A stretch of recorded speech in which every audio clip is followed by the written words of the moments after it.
ബി.ജെ.പിയുടെ വളർച്ച കണക്കുകൂട്ടലിനപ്പുറമെന്ന് CPIയുടെ കരട് രാഷ്ട്രീയ പ്രമേയം. അധികാരം ഉപയോഗിച്ച് സമഗ്ര മേഖലയിലും ബി.ജെ.പി കടന്നു കയറിയതായി പാർട്ടി കോൺഗ്രസിൽ ചർച്ച ചെയ്ത് അംഗീകരിക്കാൻ പോകുന്ന കരട് രാഷ്ട്രീയ പ്രമേയം വിലയിരുത്തുന്നു. സംസ്ഥാന സർക്കാരിന്റെ മുൻഗണനാക്രമങ്ങളിൽ വലിയ പാളിച്ച ഉണ്ട് എന്ന് സമ്മേളനത്തിൽ അവതരിപ്പിക്കുന്ന രാഷ്ട്രീയ റിപ്പോർട്ട് വിമർശിച്ചു. ചണ്ഡീഗഡിൽ ചേരുന്ന CPIയുടെ 25ാം പാർട്ടി കോൺഗ്രസിൽ ചർച്ച ചെയ്യാൻ പോകുന്ന കരട് രാഷ്ട്രീയ പ്രമേയത്തിലാണ് ബി.ജെ.പിയുടെ വളർച്ചയെക്കുറിച്ച് ആശങ്ക പ്രകടിപ്പിക്കുന്നത്. കേന്ദ്രഭരണം ഉപയോഗപ്പെടുത്തി ബി.ജെ.പി എല്ലാ മേഖലകളിലും മേധാവിത്വം ഉണ്ടാക്കുകയാണ്. ബി.ജെ.പിക്കെതിരെ വിശാല ഇടതുപക്ഷ ഐക്യം ഉണ്ടാകണം. ഐക്യം തന്ത്രപരമായ അനിവാര്യതയാണെന്നും കരട് രാഷ്ട്രീയ പ്രമേയം ചൂണ്ടിക്കാട്ടുന്നു. CPIക്ക് വേണ്ടത് സ്വയം നവീകരണമാണ്. രൂപത്തിൽ മാത്രമല്ല, ഉള്ളടക്കത്തിലും പാർട്ടിയുടെ പൈതൃകം കാക്കണമെന്ന് രാഷ്ട്രീയ പ്രമേയം ആവശ്യപ്പെടുന്നു. സംസ്ഥാന സമ്മേളനത്തിൽ അവതരിപ്പിക്കുന്ന രാഷ്ട്രീയ റിപ്പോർട്ടിൽ സർക്കാരിനെതിരെ വിമർശനമുണ്ട്.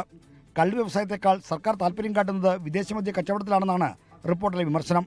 സർക്കാരിന്റെ മുൻഗണനാക്രമങ്ങളിൽ പാളിച്ച സംഭവിച്ചുവെന്നും വിമർശനമുണ്ട്. മുന്നണി പ്രവർത്തകരുടെ അടിസ്ഥാന പ്രശ്നങ്ങൾ സർക്കാർ അവഗണിക്കുകയാണ്. ഇത് പരിഹരിക്കുന്നില്ലെങ്കിൽ ഗുരുതരമായ തിരിച്ചടിയുണ്ടാകുമെന്നും രാഷ്ട്രീയ റിപ്പോർട്ട് മുന്നറിയിപ്പ് നൽകുന്നു. ആലപ്പുഴയിൽ നിന്ന് R. ശ്രീജിത്ത്, 24.